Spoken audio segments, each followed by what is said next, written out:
Okay, we're here. All right. Welcome, everybody, to the Data Center News Show. I am your host, Amy Alvado, and I am on the road. I'm gonna mute Andy's mic. There's something going on. Audio issues. It would not be a data center news show without some significant types of technical difficulties. Tech probably. Yeah, some tech problem. I don't understand what's going on. Okay. So, yes. So I'm on the road. I'm currently driving to go get my daughter from West Lafayette, Indiana. And so I stopped in this little town called Marion, Illinois. And I am here at a co-working space doing the Data Center News Show, y'all. So there you go. I don't know. Maybe you should take the nomad title from me. That sounds very nomadic. It does. It is really nomadic. Yeah. But I like Austin. Austin has been my home for a long time. It's just I'm nomadic at the moment. So I'm the nomadic at the moment futurist. Nomadic at the moment. Say that 5 times fast. Yeah, exactly. Nomadic at the moment. Very cool. All right. So we're going to talk what people have heard about GTC. And then we're going to talk about workforce development strategies. And I've got some people here who know what the hell they're talking about when it comes to workforce development. So I will let them introduce themselves. Amanda, ladies first. Hi, thank you. Thank you so much for having me. I am excited to be on this and talk all things data center stuff with y'all. So thank you. Can you hear me okay first? Okay, cool. So I am founder of the Skilled Project. It's a media and workforce innovation platform focused within the skilled trades and construction industry. I am a contractor's daughter and grew up in the construction world. And before that, I was in the climate, clean energy, technology world and kept coming into the same problem, which was the skilled trades labor shortage, and became obsessed with this, really this intersection of education and workforce development. And with technology and infrastructure and everything moving so quickly, how are we really figuring out how we develop young people into these careers?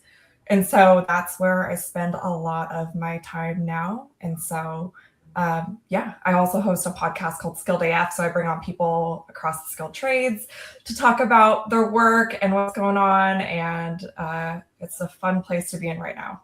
What does the AF stand for? You can bleep it out. As fun as possible. Yes, for sure. All right, Phil, your turn. You need no introduction, but I'll. Does anybody not know me? My name is Philip Koblenz.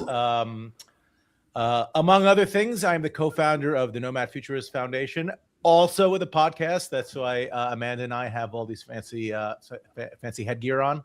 Yeah. Today, Nomad Futurist was founded with the mission of trying to kind of demystify the digital infrastructure industry, particularly to youth and students that are not necessarily being prepared by the education system for the digital infrastructure job. So I feel like Amanda and I are simpatico on this one element, and probably on plenty of others. Our goal is to try to get all kids K through 12, think more like middle school, high school, walking through data centers, just recognizing that no matter what their passion is, there is a place for them within the digital infrastructure industry. And there's so many subverticals, et cetera. So always great to be with you, Amy. Great to meet you, Amanda. Sorry to miss you, Andy.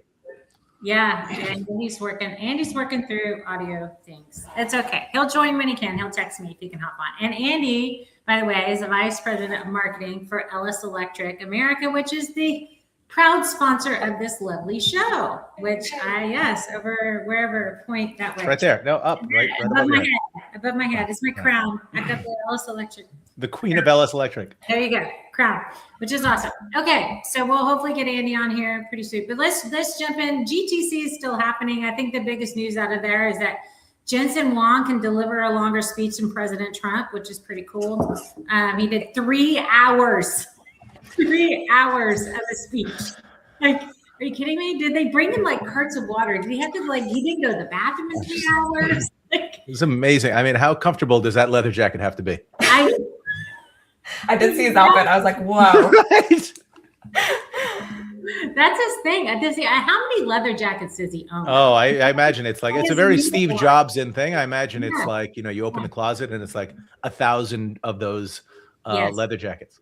Yeah, exactly. I know. And the same pants, same shirt. It's really kind of interesting. It makes sense. I actually enjoy the concept. The uniform is a cool Silicon Valley trend. Yes. It is, because it's annoying to figure out what to wear every day. I get it. I don't know. I don't think it's really that hard. You just lay it out the night before. You just kind of like, I'm okay with variety and color. I don't know, but I'm a girl. Nope. That's my new uniform is the cashmere hoodie. I'm just wearing a cashmere hoodie every day. Thankfully, the weather in New Jersey doesn't seem like it'll ever get above 35 degrees again. So it'll be perfect for it. Yeah, very cool. All right, so there are more to come. I heard there was some really cool. Well, he's like the biggest cheerleader on digital twins. Thank you, Jensen. He's my biggest cheerleader. Not for me personally. I say that, but not for me personally. But yeah, so we'll see. But they had some pretty interesting stuff. Schneider was doing some cool stuff there. I heard they had. I heard it was easily the largest of the GTC conferences. It's not 30,000 people. Is the number that I heard, and just people from all across the spectrum, which I think is something that is trending across kind of digital infrastructure conferences. You have folks in construction. You have farmers that have powered land. You have neoclouds.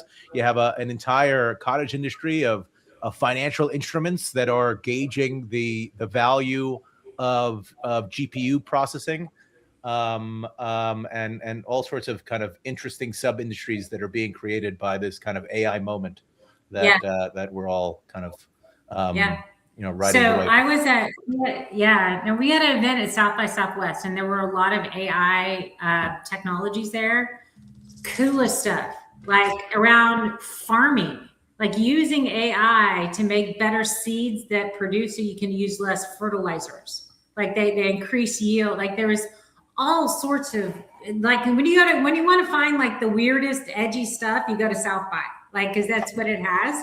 And it was a lady that did a lot of music stuff, and Apple bought her out. And so she's talking, and now she's doing another music startup, and she's using AI, and she played us tracks. She goes, "Tell me which one is AI."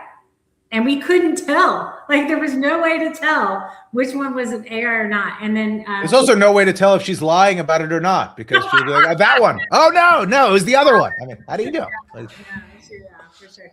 And then the music, the film industry is using AI like crazy. Like it's kind of interesting. It's an interesting time for sure. It's an interesting time, unless you're like a writer that's worried that your job is going to be replaced, or someone else. And I think what I have found in my kind of minimal usage of AI with the rudimentary tools that I have access to, because I'm not really on the cutting edge in terms of the usage of these tools, is you can kind of tell, certainly from like a press release standpoint, even certain images, you can tell that it's just not right. So it is like the cottage industry is becoming enough of a specialization in being able to describe what it is you do so that you can leverage AI.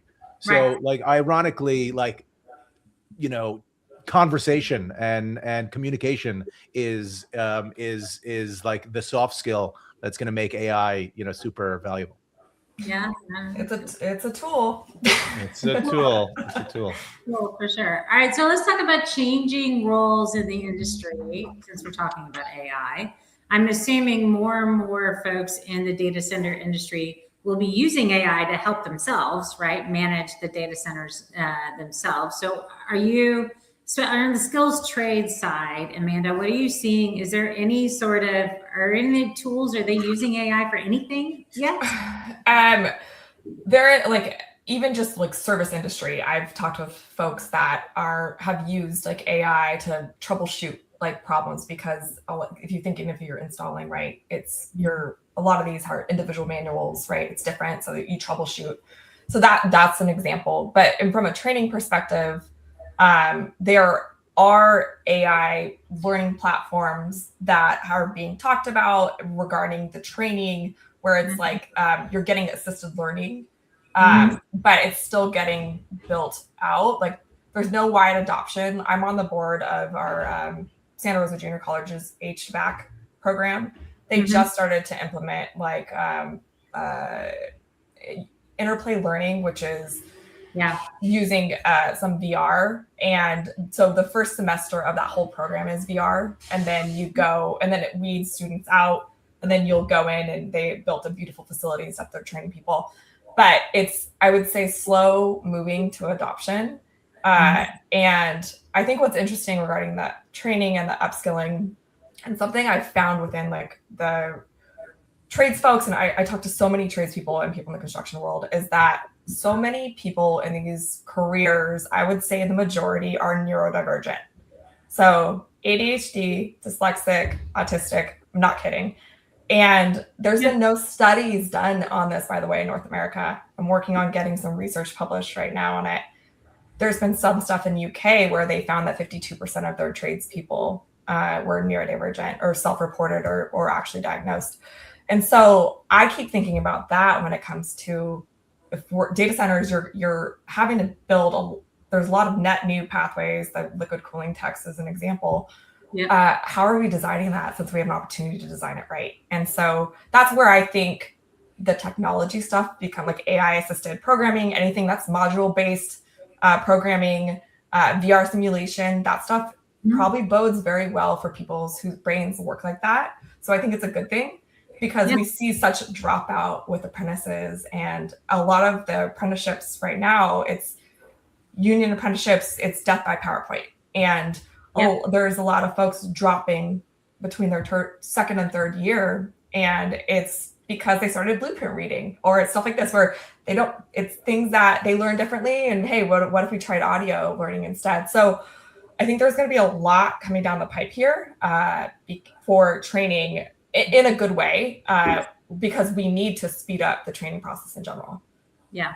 No. So what is Nomad Futures focused on, Bill, on the training side? Yeah, look, I think we have what we call the Nomad Futures Academy, nomadfutures.academy. Look at that plug. And really the idea is to provide, kind of foundational knowledge of what the data center, what the digital infrastructure industry is, not just to students and the younger generation, but to folks in transition, to a lot of these communities that are reticent to allow digital infrastructure development within them. I had not necessarily equated the community engagement element of what we're doing. It's not just a matter of training the next generation of workforce, but training the folks so they're comfortable with this industry that's creeping into all of these towns and regions. And you're seeing a lot of,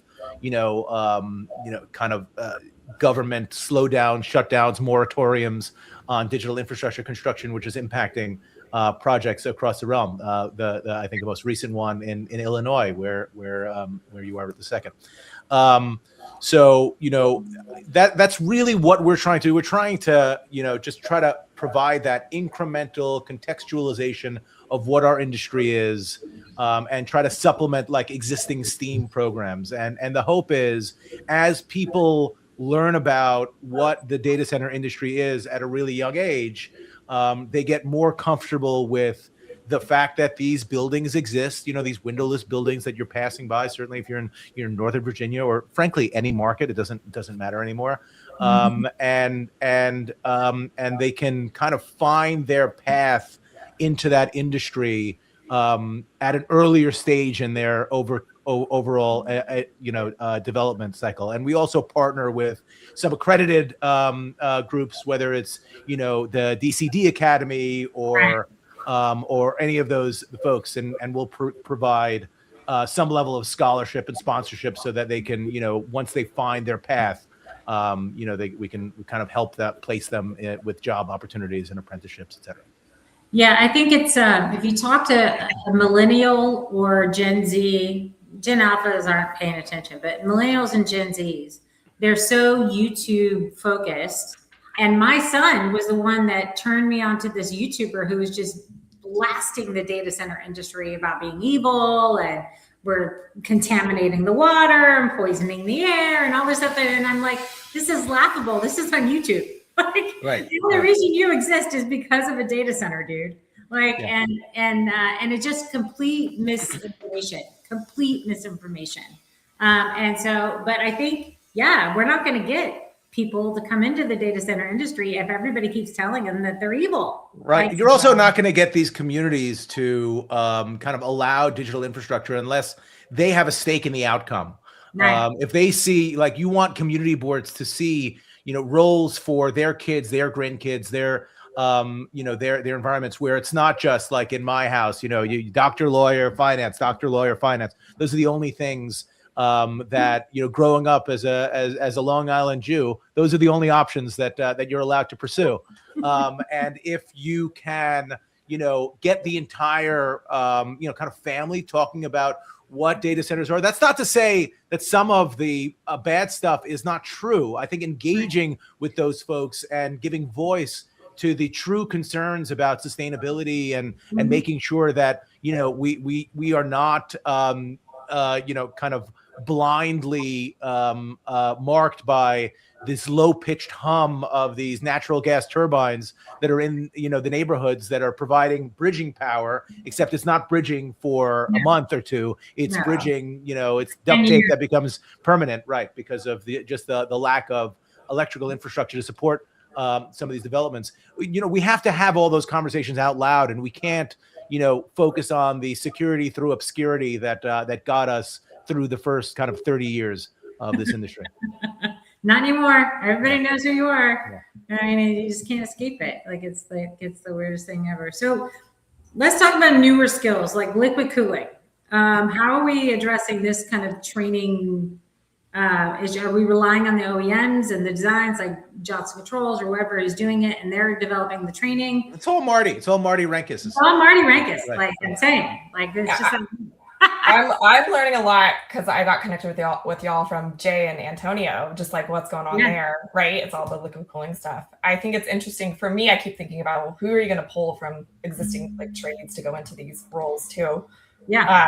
And it is like your plumbers. It's going to be your HVAC, and so pipe fitters, right? So that's also a piece of it. But I mean, that's that's like Wild West right now, and that's something we have to figure out. And regarding like who owns that, especially from credentialing system and how that plays a part in that. Because it hurts the workers, right? That's how I see it. If there's no some sort of standardization, but each of the operators, right, probably need to have specific training that they can stack on top, and that's maybe where it becomes interesting for them. I think it's true with any of these, kind of evolutionary, cutting edge technologies. I think ultimately the core elements are the same, right? It's liquid running through, pipes and cables and tubes, it's getting closer and closer to compute. And so that's a little bit scary, but you need to have that kind of fundamental understanding of kind of the physics of HVAC and mechanical systems and the way those systems operate. And then, to a certain extent, you have to rely on the OEMs that are on the cutting edge of these things, and then look to standards bodies like OCP that, kind of help create standards that are going to be more globally accepted by, the Googles and Metas and Microsofts of the world. Yeah, no, I agree. It's interesting. I mean, it just seems like it's moving so damn fast that you don't even know what the hell to train them on.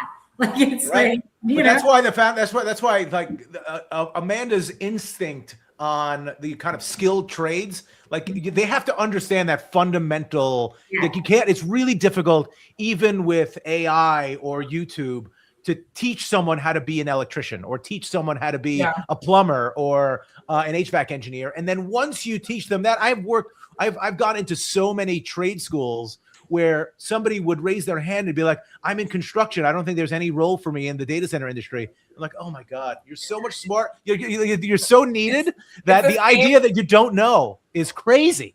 I mean, it was the same with clean energy, right? It's like it was the same thing. I was working with heat pumps, and it's like, well, it's the same people, right, that we're gonna need.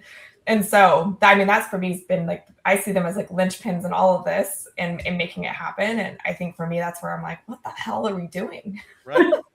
And that's where the fundamental disconnect. I mean, ultimately, I spend most of my day, whether it's Nomad Futurist or any of the other for-profit endeavors that I'm doing, not really talking about any like brilliant technical innovation that I've come up with in my 30 years of playing around in data centers, but simply connecting dots and be like, you know this because you know this. It's the same thing. You're doing the same thing. You're letting the fact that there are computers involved in this environment and technology ultimately like being developed within this canvas make you think that you are not adequate for it, when in reality, that's the area where you can get the highest value for whatever your trade is.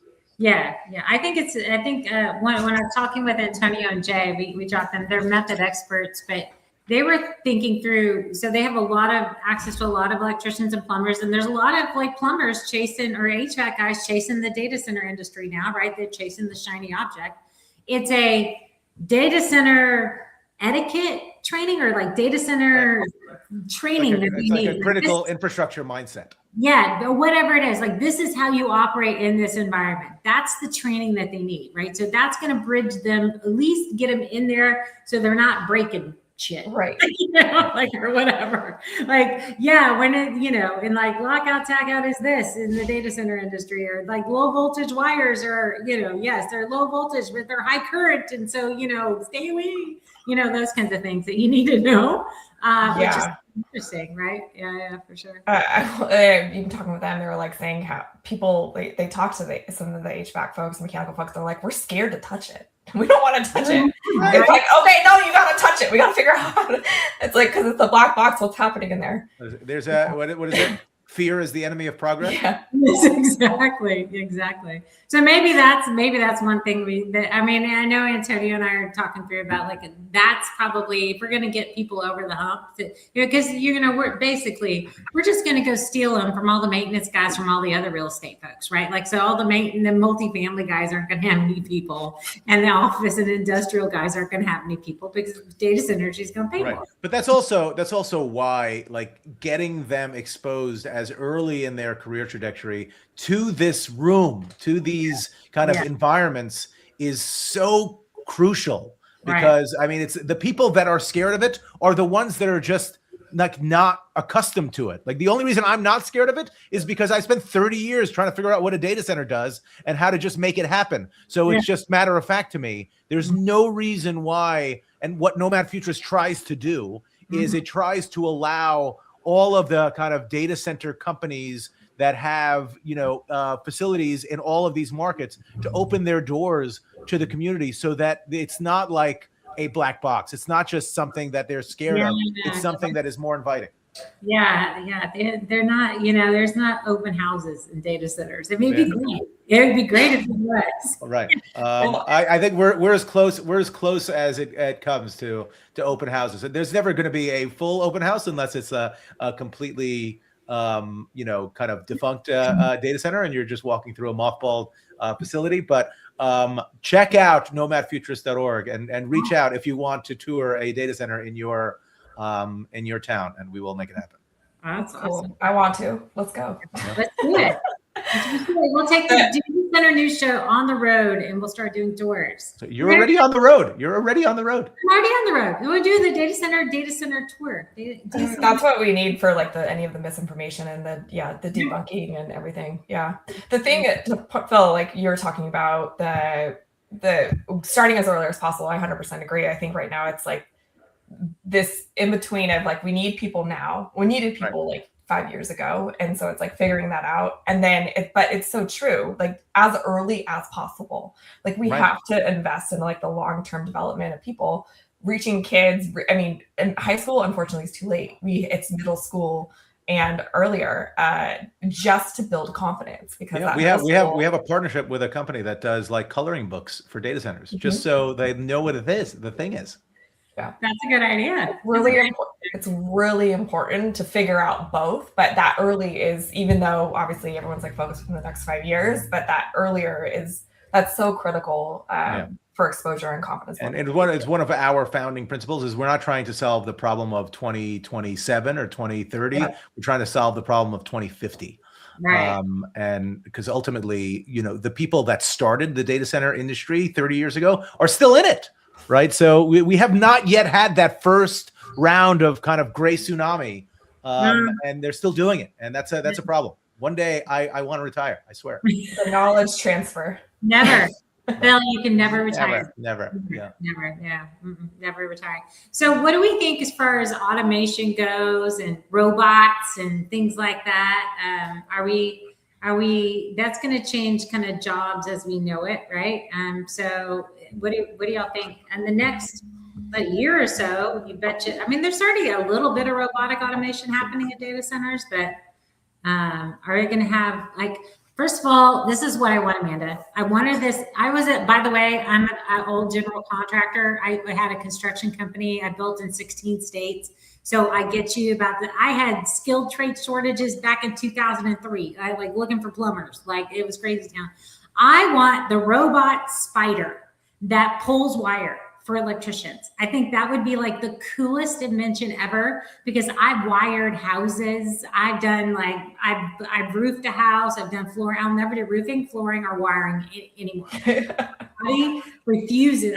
Someone goes, "Hey, you want to do that?" No, I'm not doing that, because your body doesn't work afterwards for days, because you're doing that. But I think the robot spider that pulls wires. I think it's a great idea. Why don't we have a robot spider? I will say one reason, maybe two, and that doesn't mean that I don't think it can exist, but I think one of the things that is we have to be mindful of with AI is it doesn't just accelerate the good things; it sometimes accelerates the mistakes as well. So I think there's the human eye, the way we the institutional knowledge. We talk about that knowledge transfer of someone that has done it for so long, knows that something might not feel right, and if you have the robot spider pulling wires, then all of a sudden you will, if there's a mistake in the middle of the thing and the spider is not programmed with that kind of the large language model of understanding all the different eventualities. So I think it'll take time for the robots to take over, but ultimately the goal should be, given the scale that we need to grow on as an industry globally, that automation is not going to replace contractors. It's just going to allow us to keep up with the vociferous kind of demand that we have to acclimate to, and then the people that are good at this are going to be running those kind of AI enabled things. I think it's augmenting, right? And I think it'll shift the skills requirements. That's how I keep thinking about it. It'll shift things. I don't think, at least within this space, obviously I'm thinking about just specifically within trades or construction, I think it'll be augmenting and working smarter, right? And I think, Amy, you point out a good point, from a body standpoint and saving your body in places, or what is it that we can do in order to better the job in a way that protects people, so longevity, I guess, at the job. I think there's a lot of opportunity there for that, but that just maybe increases the quality of the work or the quality of the job, if that makes sense. Yeah. So BMW has a humanoid robot that has been working for the last year and a half, and has 99% accuracy, no interventions. It's doing this simple job that was the hardest job for a human to do. It was heavy. You're moving this big old thing, coming over here and screwing it down. And it's been doing that, and it doesn't take breaks. It works 16 to 18 hours a day, at 20, 7 days a week. And they got more productivity out of that humanoid robot than and it wasn't a Tesla, and it's not a Tesla robot either. It was another, it was not even a Boston Dynamics robot. It was another one. But I think Boston Dynamics, all accolades go to them. They're the OG in the space. They've been working on this forever, and they kind of perpetuated the space. But I don't want to have to send anyone on a roof to look at an AC. That's just silly. Send a drone up there, have it scan it and diagnose stuff, so you're not going up in ladders or up in lifts or doing putting people in danger. The window cleaning robot They have a window cleaning robot, so the guys don't have to be on the scaffolds and the things, putting their lives in danger to wash windows. Like in New York, they have a window cleaning robot now. They have an EFIS, what is that? What's a yellow board you put on the outside of a building? They're 4x8, whatever. It's a fiberglass board. Anyway, you put it on before you put like any sort of siding or brick or whatever. They have a thing that will just screw that in and it won't miss, and it'll go down and it'll side a whole side of the building. And it's kind of interesting now. But yeah, I'm cool with, like, I want my spider robot to pull wire. Really? And I want it to do the low voltage cabling. I want like something with it's like, so people don't have to walk by those cables and they can scan it either with a camera or something to see if there's spots where it's bad, or, I think we can be really in with all the camera technology that we have now. But dude, I'm going to get my spider robot. I'm telling you. I mean, look, if we live in a world in which you can go out and a robotic driverless taxi will take you from LAX to wherever. Yes. Then obviously it is possible to use, radar and camera technology to do a lot of these fundamental tasks. Are we there just yet? Probably not. But I recall when I was I'm going to date myself. When I was a kid, the Jetsons was big. I was a big Jetsons fan as a kid. And Rosie was a robot. And I think in the timeline of the Jetsons, George Jetson would be 6 years old right now. So we're getting it. We'll get there. But we are at the beginning, not even near the middle or no, we're so at the beginning. Like, it'll be interesting. I really like Star Wars though. I want a BB-8. I think BB-8 is so cute and awesome. You can buy one now. They sell them. They sell them. I know, but it doesn't do anything. So did you hear DoorDash has a robot food delivery now that'll drive to your house? I mean, I've seen those little boxes of like Uber Eats, the little Uber Eats boxes. I'm forgetting there's an Apple TV show with Seth Rogen where he gets really mad at them, and he kicks them over. But it's interesting. But no gas. Don't have to tip the driver. You don't have to save your money. I'm sure you're still tipping someone. You're just it's just going straight to Bezos' pocket. Amazing. He's taking the tips too. Amazing. Awesome. So what do we see is like besides liquid cooling, any new, are y'all seeing anything, any sort of new skill that people might need to understand? I mean, I've just been working with new tools, right? And automated tools, but what else? The parallel that I'll run, and like this has to do with like residential or like smart homes. Like when I was in the clean tech space, like thinking about like home electrification or whatever, it was like, okay, well, and somebody needs to understand like what a connected home does and like those skill sets and stuff, and like energy efficiency. So like technical efficiency and so I think that is relatable to this world where you're like where energy efficiency or like understanding how these systems work and like having somebody that walks around that is a new. And Phil, you both may know better if these roles already exist, but I keep thinking about like at the energy efficiency side of the equation, given our issues with energy to even build these things. Yeah, look, I think I think the benefit of having, not a 30,000 foot view, but like just a 5 or 10,000 foot view of how these different systems work alongside one another is super important. And the more we get into things like all liquid cooling is bringing the air conditioner into the computer. Yes. Exactly. So basically, you can't really, in a vacuum, say that I'm only an HVAC mechanic, I'm only a plumber, I'm only an electrician, I'm only a computer operator. You can't work with blinders on anymore. No silos. Because ultimately you are an HVAC technician, but you're working inside a computer. So you have to understand what that computer does. Totally. And you have to understand why it works and why it's important that, you don't get your liquid whatever all over, the other components. And what a grounding strap is. Right. And you can't not know what the electrician is doing either, because you guys have to be, coordinating with one another. So the idea of those silos breaking down and recognizing that, yes, it's important to have a specialty and understand how your thing works, but you can't completely discount what the other sides are doing. And I think as trades typically, especially on the residential side, but trades typically like to blame the other trades as opposed to work with the other trades, and you can't do that in a high end, super dense data center environment, because it's one trade on top. It only works if they're all firing on all cylinders. Yeah. That's kind of what I was saying from like the smart home perspective or whatever from that, because it's like you have to have knowledge of how these systems work. Yeah. No, I think we'll see, and I'm going to do it, Phil. I'm going to say it. I'm going to say the word digital twin. I think I know what's going to happen.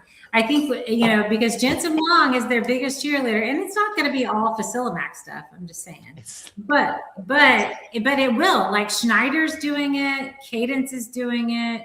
Like they're going to have to be able to look at simulations and then do their job. They're going to have to be able to look through VR and AR and be able to understand, like the AR just looked at the cabling and it noticed that something was wrong. They're going to have to be able to read that and then fix whatever the AR is telling them to do, right? So, it's all gaming. They're all gamers anyway. So let's some of the old guys.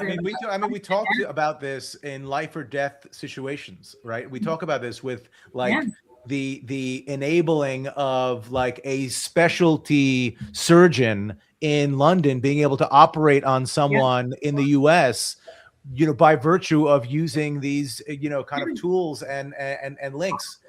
So, if it can be done for that, it should easily be able to be done, for the management of data centers, especially when you're deploying them, at hundreds of megawatts at a time.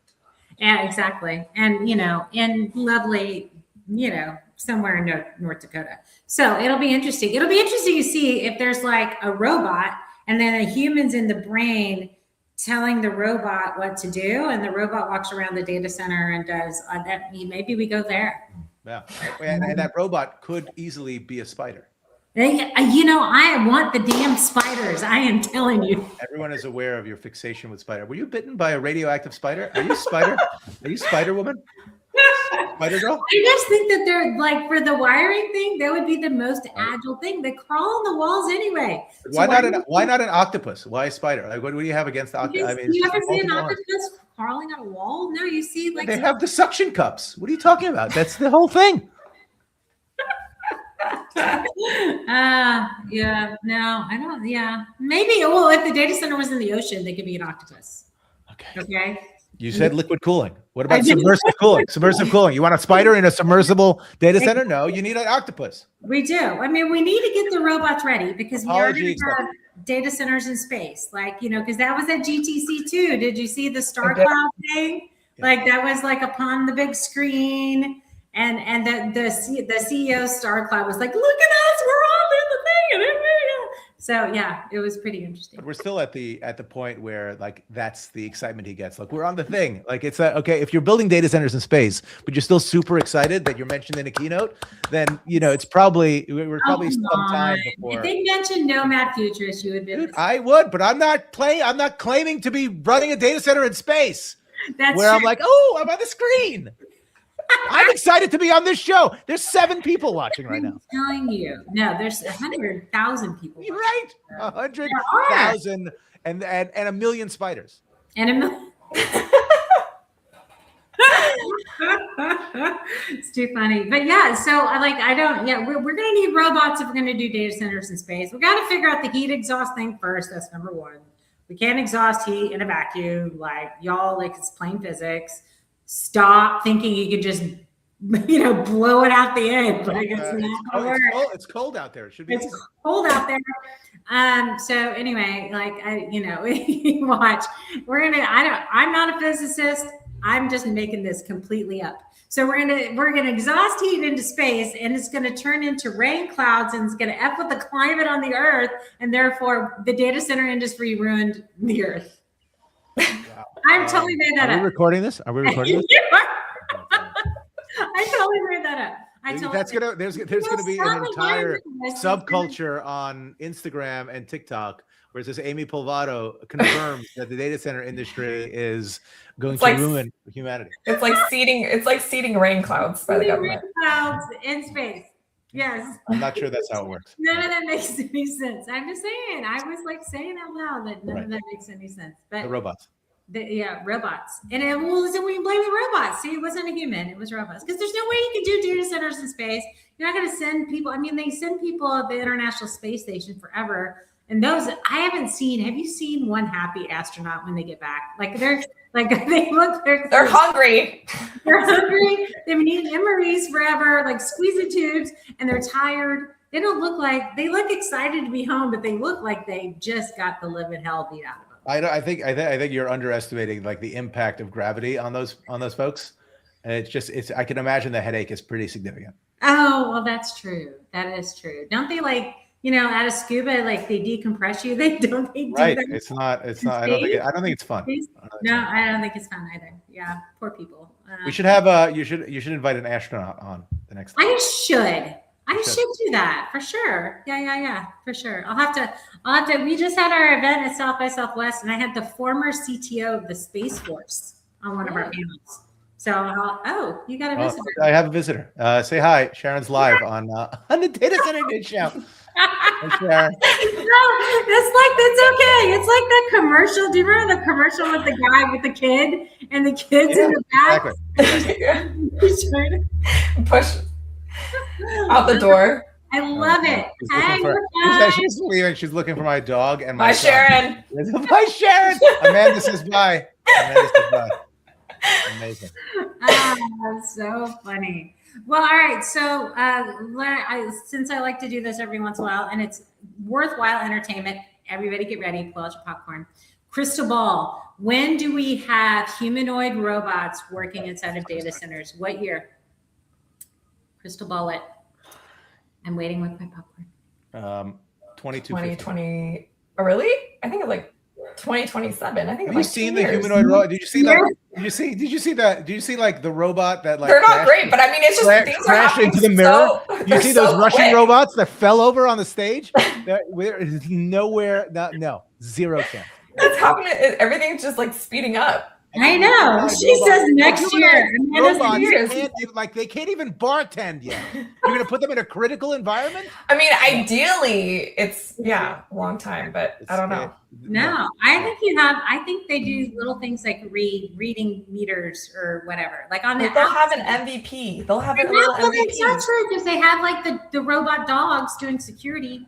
I think you have robots for things like manufacturing. I think you'll have robots for things like very repeatable processes. Are you going to have robots walking through a critical environment? Yes. You definitely will not next year, the year after that, or for the 10 years after that. 10 years. I bet you money they show I think up. you can. Fine. Let's make the bet right now. Let's make a bet right now. Why don't you let's predict when you have a humanoid robot making you coffee in the morning, and when you can perfect that, then we'll talk about humanoid robots in the data center. I don't know if I want that. Is that the count? I set the timer on my coffee maker, and then it goes off. Right. I mean, isn't that robotic enough? Don't you want some like damn privacy? Did you see that humanoid robot attempting to shovel snow where it's just like slipping all over the place? No, that's ridiculous. It's ridiculous. I see a lot of use for automation and robotics, not humanoid robots in the sense of like, a robot that has, human features to it that are trying to use their fingers and toes. But there are a lot of good companies that are out there creating the manufacturing robots that are working 24/7, like you said, that are pumping out chassis, placing compute into motherboards, into devices, assembling entire configurations of compute and putting them out there in a way that is the only way we can get through the kind of demand curve that we're on the precipice of. But I don't think we have. I don't think there are many humanoid robots. Andrew thinks next year. I Next year. That's his Okay. goal. Yeah. I get it, Andrew, but humanoid? Come on. Please. Do laundry. Fine. That's fine. When you can perfect a humanoid robot that does laundry, then Oh, isn't okay. that one? What isn't that one? What was it? The studio chat. The studio You're chat. reading, I wasn't reading that earlier. Oh yes, look at see. Oh, God. Next robot exists. Oh my God. I mean, you can. Okay, maybe there's a robot that can fix the internet access in Andrew's office so that we can get him to actually join the chat. Yeah, I think it's the high security at his office. I think wheels, scanning, data rack. I think all of those things Yeah. I think the humanoid element is the part that gets me. I think there's all sorts of kind of repeatable, data gathering, data analysis type of. Okay, so we're not going to say humanoid. We're going to take that word out. We're just say robots. I think robots are already there.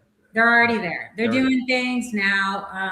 And I would say doing your PM walks around the outside, looking at all your EPSs or whatever those simple things that people need to do to kind of check stuff and that nobody else wants to do. Yeah, look, I think that's so. If you think about like the biggest kind of use case for AI in the data center space to this point, it's been entirely in the area of data center infrastructure management, this DSIM world, which is where you're just putting sensors all over the place and you're checking hotspots, you're checking power, you're checking voltages in all these different areas, and then you're getting smarter and then more intelligent about what smaller differences in those data points might portend for some predictable behavior that can allow maintenance to benefit from. There's a lot of automation practices that are in place now and will continue to evolve. Yeah, no, for sure. Okay, so the race to power and all of those great things that the data center industry and President Trump came out and said, build your own power stuff. This has, we already had an electrician problem. We already had one. So what do we see as, how do we entice kids to become electricians so we can build enough electrical infrastructure so we can have enough data centers? What is the goal, Amanda? It's like, do you want me to get on my soapbox? Yes. Well, it's interesting to think about with what's driving this, right? Because the private sector is driving the build out of the data center stuff. And I think about a lot around how what in our history can we compare this with? This is obviously the biggest, but the highway system was the last time we had this big of an infrastructure push, right? And so I'm thinking about the workforce development aspect of, we need to be putting a lot of money in. Who is beholden to doing that? The government did it back when the highway was being built. Obviously, automobiles benefited from that. But who's on the hook for workforce development now? And obviously BlackRock put some money in, and we have Google putting money in. But I mean, it's like charity. It's just not enough money. We need billions of dollars going into workforce development. What's going on with the shortages? Shortage is a symptom of a problem, which is it's a systems failure. What's going on? A shortage is not the problem. It's a symptom. And so we have an opportunity to possibly rebuild the system or redesign the system with data centers because of what's happening. Yeah. And but who's on the hook to pay for that, right? And I think there are a lot of kids interested in these jobs, and it's really started to shift, I think, over the last 5 years or so. But there's not enough access points. There's culture issues, leadership issues, and then it's this broken system. So it's we have to fix the system. But we need to stop poking at the shortage as the problem.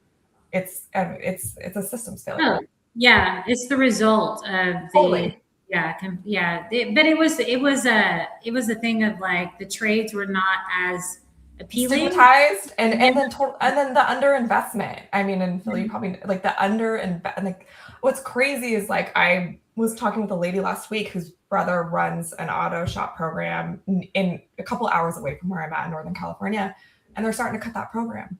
And it's like, didn't Ford just put out a thing where they can't find auto technicians that are $120,000 salary, right? So it's like there's this really big disconnect, right, with like where are we funding education and what we really need. Yeah. But I do think there's a lot of interest. We need more access points. We need more exploratory points, and we need to shore up attrition. Like we lose so many people in apprentices, like so many people, and so we need to figure out what scaffolding needs to exist, and also how do we like you can't be an electrician in California and then move states, or like you can be an electrician in California and then if you move, it's like. Got to start over. That is the dumbest thing ever, by the way. Like we need people. That whole thing and the licensing and all that. Like just make it reciprocal. If you got licensed in California, you can get licensed in Texas. Maybe make them take a class, whatever, to prove that they know what the hell they're doing.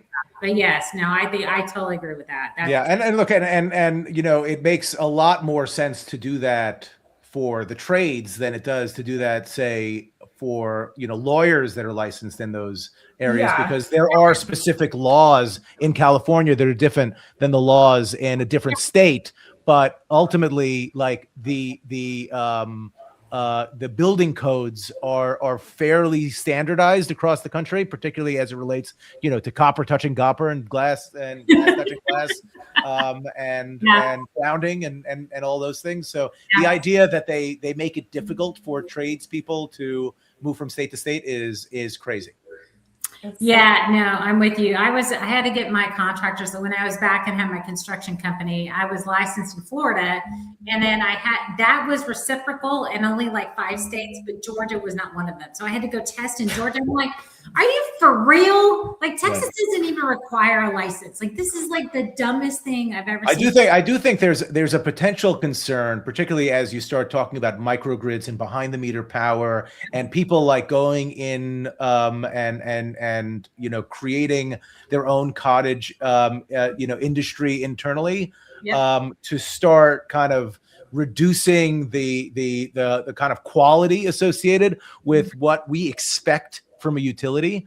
And yes, your data centers are incented to be sustainable and to be efficient, but ultimately when you're in a race, which is what they've referred to this AI race for, you inevitably start cutting corners. And I think that's the concern, is that because nobody has the luxury of the time that it's going to take. It's one thing you can let's say you uncovered $1 trillion tomorrow to invest in trades programs and workforce development. You still need the time, and because we don't have the luxury of time, you know, inevitably you have to trust that there are the types of regulations that would protect the population from some sort of catastrophe. And when you have, like, you know, small modular reactors and micro reactors on the nuclear side, and you have all sorts of, you know, hydrogen and other types of, you know, natural gas, behind the meter power stuff happening, and people that are just in a race to get anything up at all costs, and the only thing that matters is time. That's a recipe for scariness. Wait till you see my spider that's going to start pulling transmission lines. Bucket spider. My spider that's going to pull transmission lines across the land. That's going to be an awesome spider. I can't wait to see the Palvado spider. I'll be Doc Ock. Was it Doc Ock? Right? He was a bad one. There was I mean, if there was a spider in that thing, it was Doc Ock's nemesis. Oh, yeah, that's true. That's true. Ironically, Doc Ock is a fucking octopus.